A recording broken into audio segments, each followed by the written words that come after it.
October 1962. The world is on the brink of nuclear war. John Fitzgerald Kennedy faces immense pressure from military and intelligence officers to strike immediately. Yet in the chaos, he does nothing.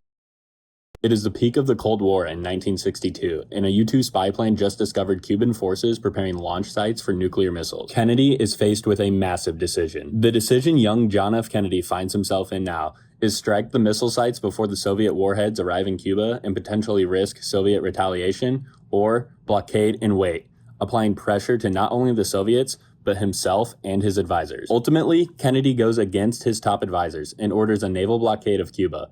The risk is enormous. The blockade violates international law, and Khrushchev notices immediately. Strike Cuba, and a nuclear war could erupt, but even a blockade could provoke the Soviet Union to launch weapons of mass destruction. Kennedy is a man used to getting what he wants. Born into wealth, a decorated PT boat captain, and a meteoric political rise have shaped an impatient ego. Every day he waits, the tension grows, not only stretching the world closer to the edge of nuclear disaster, but also testing his ego. Finally, after months of sleepless nights and never-ending strategic meetings, Nikita Khrushchev phones President Kennedy. Khrushchev agrees to remove the missiles from Cuba if the United States will remove theirs from Turkey. Kennedy agrees. In the following months, Soviet ships begin extracting the missiles from Cuba, while the United States removes theirs from Turkey. JFK's restraint from peer pressure and impulse saves millions of lives, proving that sometimes the smartest move is to do nothing at first. Leadership isn't always flashy. It rarely looks heroic in the moment. In October 1962, doing nothing looked like weakness, and immediate action would have looked bold and decisive.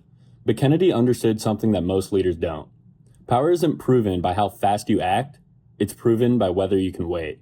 Kennedy's brilliance wasn't in his action, it was in his pause.